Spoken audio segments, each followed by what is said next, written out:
کا تیل، مجھے 2 دن سے یہ تکلیف تھوڑی سی شروع ہوئی، سانس پھولنے لگا اور یہ زکام وغیرہ، تو میں نے اپنے ٹیبل پہ زیتون کا خالص تیل رکھ لیا، اور جس وقت تھوڑی سی اریٹیشن ہو گلے میں تھوڑا سا وہ پی لیا، اور اس سے اتنا سکون آیا. رات کو بھی اسی طرح میں نے بیچ میں تھوڑا سا لے لیا. کلونجی کا بھی بہت اچھا ہے.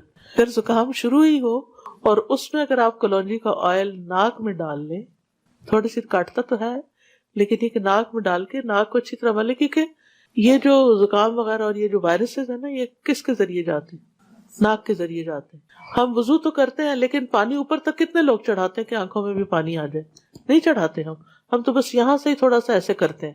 تو اگر تو ہم 5 وقت صحیح طور پر ناک صاف کرنے والے ہوں تو وائرسز اٹیک نہیں کریں گے، کیونکہ وہ ساتھ ہی واپس نکل جائیں گے.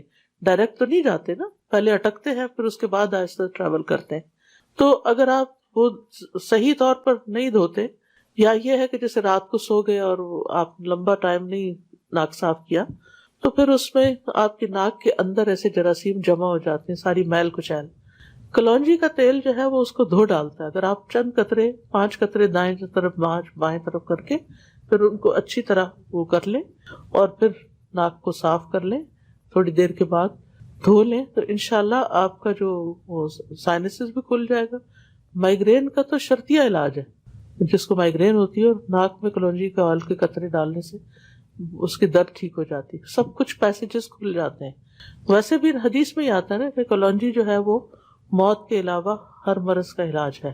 ٹھیک ہے، تو اس لیے اس صورت میں انسان کو گھریلو جو نسخے ہیں ان کو زیادہ دیکھنا چاہیے. تو دوائیوں کے بارے میں سائیڈ ایفیکٹس بہت ہے، الا یہ کہ نمونیا ہو جائے یا اللہ نہ کرے کسی کو سیویئر قسم کا انفیکشن ہو جائے، اس صورت میں تو گھر میں نہیں آپ علاج کر سکتے، آپ کو ہاسپٹل جانا پڑے گا یا اینٹی بایوٹک لینا پڑے گا.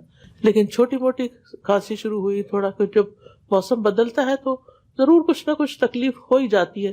تو اس صورت میں انسان، اور اگر جیسے موسم بدل رہا اور آپ کو پتا ہے کہ آپ جلدی الرجیز کیچ کر لیتے ہیں، تو اس صورت میں آپ کو پھر پہلے سے پریپیئرڈ ہونا چاہیے.